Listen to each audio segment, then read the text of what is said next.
Hello students, कैसे हैं आप लोग? आई होप सब अच्छे हैं, सब बढ़िया हैं, सबकी तैयारी अच्छी चल रही है। एक्चुअली आज का एक वीडियो है वो बनाने जा रहा हूँ। ठीक है, बहुत इंपॉर्टेंट है 11th-12th के सीबीएसई स्टूडेंट्स के लिए। क्या हुआ है एक्चुअली, इस साल सीबीएसई ने अपने जो नया करिकुलम जो उन्होंने लाया है उसके हिसाब से टर्म फर्स्ट और टर्म टू दो एग्ज़ाम होंगे आपके स्कूल पे या सेंटर पे, जो भी वट एवर होगा। 11th के मे बी स्कूल में हो और 12th के जो भी उन्हें सेंटर अलॉटेड होगा। तो इसमें होने क्या वाला है, अभी तक सीबीएसई क्या करता था, सीबीएसई क्लास 12th के लिए केवल एनुअल डिसाइड करता था। ठीक है, एनुअल पेपर के बेसिस पे आपको मार्क्स मिलते थे। 70 मार्क्स का पेपर होता था आपका केमिस्ट्री का, उसमें आपको स्कोर मिल जाता था ईजिली। ठीक है, जो आपका मार्च और अप्रैल में होता था। बट इस बार सीबीएसई ने कुछ पैटर्न चेंज किया है, क्योंकि पैटर्न चेंज करने का सबसे अच्छा जो लगा मुझे पैटर्न चेंज का तरीका ये है कि वो अपने स्टूडेंट्स को जो है और ज़्यादा बिल्डअप करना चाहते हैं, ताकि वो कॉम्पिटिशन एग्ज़ाम को फोकस कर सके। वैसे भी एजुकेशन में टाइम टू टाइम तो अपने चेंज होते रहते हैं, तो इन्होंने एग्ज़ाम सिस्टम पे कुछ चेंज किया है। तो उसी के बारे में आज डिस्कस करने वाले हैं कि एग्ज़ाम में इन्होंने क्या क्या चेंजेस किया है, एग्ज़ाम सिस्टम में क्या क्या चेंजेस किया है। तो ध्यान से देखते हैं क्या चेंजेस किया है। तो इस बार इन्होंने क्या चेंज किया, आप स्क्रीन पे देख रहे होंगे, केमिस्ट्री का कोड है 043। तो क्या चेंजेस किया है यहाँ पर, पहले क्लास 11 की बात करेंगे, फिर क्लास 12 की बात करेंगे। टर्म फर्स्ट और टर्म टू, जिस तरह से हमारे 8th की या 9th के स्टैंडर्ड तक अभी तक ये चलता था कि आपको दो एग्ज़ाम देने होते थे पूरे साल में, पूरे ईयर में आपको दो एग्ज़ाम देने होते थे, एक हाफ ईयरली की ईयरली, उसके दोनों के मार्क्स कंबाइन होकर आपको फाइनल रिजल्ट जनरेट होता था। सेम इसी तरह से इसी बेसिस पे क्या करा, क्लास 11-12 के लिए इन्होंने 9-10 में भी, 9-10 में बाद में डिस्कस करूँगा, पहले 11-12 को फोकस कर लेते। तो क्या करा है इन्होंने, टर्म फर्स्ट के एग्ज़ाम में जो उन्होंने हाफ ईयरली बनाया और टर्म सेकंड को इन्होंने एनुअल एग्ज़ाम, दोनों की इंपॉर्टेंस बढ़ गई है। अभी तक 12th वाले क्या सोचते थे, अरे साल भर तैयारी नहीं करी है, साल भर हम लोग नहीं पढ़े हैं, क्यों टेंशन लेते हैं, 1 नाइट स्टडी करेंगे, 1 मंथ स्टडी करेंगे और पास हो जाएंगे, और हो भी जाते थे। बट ऐसा नहीं है। अब जो है इंटरनल असेसमेंट भी आपके इंपॉर्टेंट है, जो भी आपका टीचर आपके स्कूल्स में जो भी एग्ज़ाम ले रहे हैं, 20 मार्क्स का, 30 मार्क्स का, सब कहीं ना कहीं इंटरनल असेसमेंट के मार्क्स आपको देंगे। तो किसी भी एग्ज़ाम को आप लाइटली ना ले, किसी भी एग्ज़ाम को लाइटली ना ले, आप लोग बहुत सीरियस होकर पढ़िए। ठीक है, चलिए बात करते हैं क्या है। अब टर्म फर्स्ट के सिलेबस की बात करें, अभी मैंने डिस्कस किया केमिस्ट्री का जो अ, है कोड 043 है सीबीएसई में। ठीक है, तो syllabus for the session 2001 and 2022, ये नोटिफिकेशन जुलाई के मिड में आया है। ठीक है, तो सीबीएसई की साइट पे भी अवेलेबल है 2021 2022। तो पहला को है इसमें, पहले इन्होंने 7 यूनिट जो हैं आपके टर्म फर्स्ट में दे दिए क्लास 11 में। ठीक है, टोटल 7 यूनिट अभी दिए और कुछ यूनिट बाद में दिया। तो अब ये ऐसा कुछ नहीं है कि फर्स्ट पढ़ना है, पार्ट सेकंड पढ़ना है, आपको टोटल चैप्टर के बेसिस पे देखना है। तो अगर मैं बात करता हूँ चैप्टर फर्स्ट की, ओ सॉरी यूनिट फर्स्ट की, तो यूनिट फर्स्ट यहाँ पर some basic concept of chemistry है, जो केमिस्ट्री के पार्ट फर्स्ट का ही, पार्ट फर्स्ट वाली बुक का फर्स्ट चैप्टर है। ठीक है, ओके डन। तो some basic of concept of chemistry, structure of atom, classification of elements and periodicity in properties and chemical bonding, ये सारे के सारे इन्होंने किसमें दिए हैं, ये सारे के सारे इन्होंने दिए हैं आपके और chemical bonding, molecular structure, redox reaction, hydrogen, organic chemistry, some basic principle of technique, इतना सिलेबस इन्होंने टर्म फर्स्ट में दे दिया है। ठीक है, टोटल 7 यूनिट दे रहे हैं। ठीक है, मार्क्स देखते हैं 11 मार्क्स की, ये दो चैप्टर कंबाइन करके देगा। Some basic concept chemistry, structure of atom 11 marks का देगा। क्लासिफिकेशन ऑफ एलिमेंट जो है 4 का देगा, 4 मार्क्स का देगा। और केमिकल बॉन्डिंग और मॉलिकुलर स्ट्रक्चर 6 मार्क्स का देगा। रिडॉक्स रिएक्शन और हाइड्रोजन को मिला के 5 मार्क्स का होगा, और ऑर्गेनिक केमिस्ट्री मिला के 9 मार्क्स का, यानी टोटल 35 मार्क्स का आपको ये क्वेश्चन देना है। बगल में पीरियड्स लिखे हुए हैं, ये टीचर्स के लिए होते हैं कि कितने पीरियड्स में ये चैप्टर खत्म होना चाहिए, कर देना चाहिए, जो भी है वट एवर। चलो स्टार्टिंग करते हैं some basic concept of chemistry. अच्छा, इसमें कुछ ऐसा भी हो सकता है, सिलेबस देखना इसलिए इंपॉर्टेंट है डीपली, क्योंकि ऐसा भी हो सकता है बुक्स में तो कुछ सारे बहुत सारे टॉपिक्स हटाए गए हैं। ठीक है, वो भी देखना इंपॉर्टेंट है। तो some basic concept of chemistry में अगर बात करें तो general introduction, important and scope of chemistry, atomic molecular masses, mole concept and molar mass. ठीक है, इतना सब कुछ ये दे रहा है यहाँ पर। ठीक है, उसके बाद composition, empirical formula and molecular formula, chemical reaction, stoichiometry, calculation based on stoichiometry. ठीक है, अगर हम यहाँ बात करें तो इसमें से ना इन्होंने वो हटा दिया है, जो लॉ लू थे, केमिकल कॉम्बिनेशन वाइट टाइप के वो लॉ थे, बट फिर भी मेरे हिसाब से तो टीचर्स को क्लास में पढ़ाना चाहिए और हम लोगों को पढ़ना भी चाहिए, मैं भी पढ़ा रहा हूँ। ठीक है, नेक्स्ट स्ट्रक्चर ऑफ एटम की बात करें तो बोर्स मॉडल है यहाँ पर। ठीक है, लिमिटेशन है, रदरफोर्ड हटा दिया यहाँ से। ठीक है, रदरफोर्ड मुझे नहीं दिख रहा है इसमें। ठीक है, उसके बाद जो है ये है डुअल नेचर ऑफ मैटर है, डी ब्रॉगली कॉन्सेप्ट है, हाइजेनबर्ग अनसेटली प्रिंसिपल है, कॉन्सेप्ट ऑफ केमिस्ट्री है, क्वांटम नंबर है, shape s p d f orbitals है, rules of filling electrons in orbit Aufbau Pauling principle and exclusion principle process, Hund's rule, electronic configuration, सब है इसमें दिया हुआ है। क्लासिफिकेशन ऑफ एलिमेंट्स में अगर मैं बात करूँ तो स्टार्टिंग होती है मॉडर्न पीरियोडिक से, वो वाला हटा दिया, ओल्ड वाला हटा दिया। अगर मैं एनसीईआरटी की बुक की बात करूँ तो एनसीईआरटी की बुक में वो दिया है आपको, ऑक्टेव रूल दे रखा है वहाँ पर, ठीक है, और ट्रेंड्स दे रखा है, ठीक है, ये सारे हटा दिए उन्होंने, ठीक है। ओल्ड पीरियोडिक टेबल हटा दिए, ठीक है। आपको याद होगा ओल्ड पीरियोडिक टेबल किसने दी थी, नाम बताइए, नाम पता है तो कमेंट करिए, ठीक है, देखेंगे किसके कितने कमेंट्स हैं। और मॉडर्न पीरियोडिक टेबल किसने दिया था वो भी मुझे आप लोग बताएंगे, ठीक है ना, आप लोग मुझे बताना। चलो आगे डिस्कस करते हैं। Ionic radii, atomic radii, inert gas, ionisation enthalpy, electron gain enthalpy, electronegative, valency, nomenclature of elements, ये सब है। केमिकल बॉन्डिंग में वैलेंसी, अच्छा केमिकल बॉन्डिंग में वैलेंसी इलेक्ट्रॉन दिया है, बॉन्ड आयनिक बॉन्ड दिया है, लुईस स्ट्रक्चर और पॉलस करेक्टर दिया है, कोवलेंट बॉन्ड दिया है, ये सब दे रखा है। वेस्पर थ्योरी दे रखी है, valency cell electron pair repulsion theory, ठीक है, बहुत इंपॉर्टेंट है, बहुत ढंग से पढ़नी चाहिए वाली, तो बिल्कुल है ना, क्लास में बिल्कुल ढंग से पढ़िए इसको तो। और शेप ऑफ सम सिंपल हाँ मॉलिक्यूल्स आपको दिया है, रिडॉक्स रिएक्शन दिया है आपको, ठीक है, ये जूम हो गया एक्चुअली, कोई नहीं सेट करते इसको। रिडॉक्स रिएक्शन दिया है आपको, है ना, रिडॉक्स रिएक्शन में क्या है, कॉन्सेप्ट ऑफ ऑक्सीडेशन रिडक्शन, ये सब है इसमें। बैलेंसिंग रिडॉक्स रिएक्शन, अच्छा बैलेंसिंग दो टाइप्स की है उसमें, एक तो आयन वाली है, एक ऑक्सीडेशन नंबर वाली है, ठीक है, मैं बता देता हूँ उसको ढंग से पढ़ना। हाइड्रोजन में position of hydrogen, isotopes, hydrides, covalent bond, ये सब दिया है।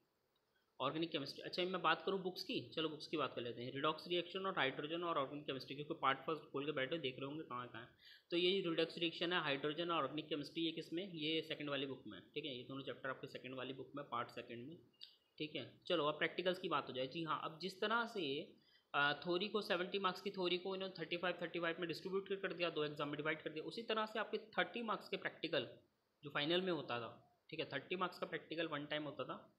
कैल क्लास 11th में तो हम वैसे ही भी लेते थे, बट इन्होंने इसको भी 15 मार्क्स में दो डिवाइड कर दिया, ठीक है। इसमें लिखा हुआ है 15 marks practical would be conduct under the supervision of the subject teacher, this would contribute to overall practical marks for the subject, ठीक है। इस चीज़ को ध्यान से देखेंगे। In case of situation of the lockdown continue, क्योंकि जैसे कि अभी लास्ट ईयर से लॉकडाउन चलता हुआ आ रहा है, ठीक है, पूरा लॉकडाउन रहा है, स्कूल बंद रहा है, तो वो कह रहा है कि अगर लॉकडाउन रहा नवंबर दिसंबर 2021 में भी, तो particle break statement of the 50 marks would be conduct in the at the end of term first, ठीक है। इसको हमने टर्म फर्स्ट में लेना, अगर चला तो फिर वो बाद में डिसाइड करेंगे आगे क्या होगा, है ना। तो इसमें क्या है, 8 मार्क्स आपको वॉल्यूमेट्री एनालिसिस का आप पूछ रहे होंगे, सिर खुजा रहे होंगे वॉल्यूमेट्री एनालिसिस क्या है, तो बच्चों वॉल्यूमेट्रिक एनालिसिस क्या है, केमिस्ट्री लैब में जो आपकी टाइट्रेशन वाला प्रैक्टिकल चलता है ना, जिसमें एक लंबी सी ट्यूब देखी है, ट्यूब ही बोलते तुम लोग उसको, वो जो लंबी सी ट्यूब देखी है, हालांकि उसका नाम ब्यूरेट होता है, ठीक है। ब्यूरेट जो होती है जिससे हम टेस्ट करते हैं उसको वॉल्यूमेट्रिक एनालिसिस में डाल देते हैं, जिसमें नॉर्मलिटी, मोलरिटी और ये मोलरिटी के क्वेश्चंस होते हैं। कंटेंट बेस्ड एक्सपेरिमेंट में आपका एग्जामिनर कुछ भी डाल सकता है, आपको स्कूल टीचर जो पढ़ा रहे हैं वो डाल सकते हैं, वो करवाएंगे इस प्रैक्टिकल को, ठीक है। कंटेंट बेस्ड में बहुत सारी चीज़ें आ सकती हैं जैसे कि फंक्शन ग्रुप भी डिटर्मिनेशन इसमें आ सकता है, ठीक है, कंटेंट बेस्ड एक्सपेरिमेंट। उसके अलावा क्यों है प्रोटीन का आइसोलेशंस या कैफीन का आइसोलेशन या वट एवर कुछ भी इसमें डाल सकते हैं, वो टीचर के ऊपर डिपेंड है, जो भी CBSE ने डिसाइड किया उनमें से कोई सा भी प्रैक्टिकल वो ले सकता है। एल्ब्यूमिन का एक प्रैक्टिकल भी है 11th में। क्लास रिकॉर्ड और वाइवा के मार्क्स करें तो 5 मार्क्स का है, टोटल 15 मार्क्स के इस तरह से हो जाता है, ठीक है। चलो सिलेबस देख लेते हैं, प्रैक्टिकल का भी सिलेबस दे रखा है। बेसिक लेबोरेटरी टेक्निक्स होती है, कटिंग, बेंडिंग, ड्राइंग, बोरिंग, ठीक है। कटिंग ऑफ ग्लास ट्यूब कैसे काटोगे, ग्लास रोड कैसे तोड़ोगे, बेंडिंग ग्लास ट्यूब कैसे काटोगे, drawing out of a glass jet कैसे होगा। उसके बाद है बोरिंग ऑफ कॉर्क होती है, बॉटल में कॉर्क लगती है बॉटल को बंद करने के लिए, जो केमिस्ट्री में जो रिएजेंट बॉटल्स होती हैं उसमें छेद कैसे करोगे, ठीक है, तो बोरिंग कैसे होगा उसमें। Characteristics of the chemical substances, कुछ केमिकल सब्सटेंसेस हैं उनका मेल्टिंग पॉइंट और बॉइलिंग पॉइंट आप लैब में कैसे निकालेंगे वो सब है। तो अगला है हमारा क्वांटिटी एस्टिमेशन, 8 मार्क्स का है, जिसमें इलेक्ट्रॉनिक या जो भी आपके लैब में अवेलेबल है, मैकेनिकल है या इलेक्ट्रॉनिक है। मैकेनिकल मतलब एनालिटिकल बैलेंस, एनालिटिकल बैलेंस वो होती है जो पहले के टाइम पे सुनार लोग यूज़ करते हैं ना, ज्वेलरी वाले यूज़ करते थे, उसे हम बोलते हैं मैकेनिकल। नेक्स्ट है preparation of standard solution of oxalic acid. अभी तक क्लास में आप लोग पढ़ चुके हो, क्योंकि मेरे हिसाब से अगस्त एंडिंग चल रहा है, ठीक है। आज 28 अगस्त हो चुकी है, नहीं सॉरी 29 अगस्त हो चुकी है, तो अगस्त एंडिंग है, तो मेरे हिसाब से आपको चैप्टर वो जो आपने पढ़ा था ना first chapter some basic concept of chemistry class 11th वाला, ये वाला, इसमें नॉर्मलिटी और मोलरिटी का क्वेश्चन है, वही नॉर्मलिटी मोलरिटी और मोलरिटी का क्वेश्चन है, नॉर्मलिटी नहीं है उसमें, ठीक है। उसके बेसिस पे आपको केमिकली प्रिपेयर करने, कि 1 मोलरिटी का सॉल्यूशन 1 लीटर में जो भी है what ever. Determination of the strength of given solution, sodium, आपको सोडियम हाइड्रोक्साइड दिया जाएगा, उसको आपने ऑक्जेलिक एसिड के अगेंस्ट में प्रैक्टिकल करना है, फिर ऑक्सीजन इंडिकेटर की हेल्प से करेंगे उसको, ठीक है। तो वो सब है, आपको टीचर बता देगा जैसे भी प्रैक्टिकल है ये। Preparation of standard solution, sodium carbonate का स्टैंडर्ड सॉल्यूशन बनाना है, डिटर्मिनेशन ऑफ स्ट्रेंथ है गिवन सॉल्यूशंस का, ये सब आपको करना है। आई होप ये क्लियर हो गया होगा। अगर नहीं क्लियर हो रहा तो टेक्स्ट में मुझे कर सकते हैं आप, क्या दिक्कत है इसमें। चलो अब टर्म 2 की बात कर लेते हैं, ठीक है। तो सिलेबस ऑफ 21-22 टर्म 2 जो आपका मेरे हिसाब से मार्च अप्रैल में होने वाला है, ठीक है। मार्च अप्रैल मई तक भी जा सकता है।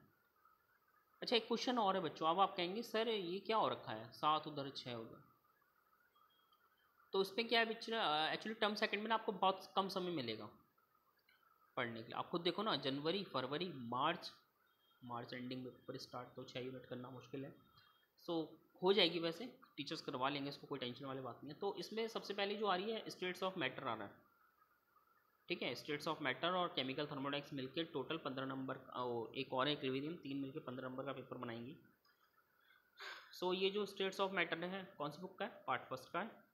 केमिकल थर्मोडाइनमिक्स पार्ट फर्स्ट का सेकंड लास्ट क्वेश्चन है, पार्ट फर्स्ट का। इक्विलिब्रियम फर्स्ट पार्ट का सबसे लास्ट क्वेश्चन है। एस ब्लॉक पार्ट 2 का है, सेकंड वाली बुक का है। पी ब्लॉक भी सेकंड वाली बुक का है, और हाइड्रोकार्बन्स भी सेकंड वाली बुक का है। मार्क्स डिस्ट्रीब्यूशन की बात करें, सो आप देख रहे होंगे इसमें एस ब्लॉक, आप स्क्रीन पे देखते रहिए आराम से। ये जो इसमें एस ब्लॉक है, ठीक है, एस ब्लॉक है, ये एस ब्लॉक ये फिर से जूम हो गया, चलिए जस्ट ठीक है। एस ब्लॉक ये है, और पी ब्लॉक मिलके 11 नंबर का पेपर बनाते हैं, और हाइड्रोकार्बन 9 नंबर का पेपर बनाते हैं। हाइड्रोकार्बन ऑटोमेटिकली क्लास 10 में पढ़ के आ रहा हूँ। स्टेट्स ऑफ मैटर को थोड़ा वाइड में देख लेते हैं। 3 स्टेट्स, यहाँ पर 3 स्टेट्स ऑफ मैटर है, इंटरमोलिकुलर इंट्रैक्शन है, टाइप्स ऑफ बॉन्डिंग है ना, मेल्टिंग एंड बॉइलिंग पॉइंट्स हैं, रोल्स ऑफ गैस लॉज हैं।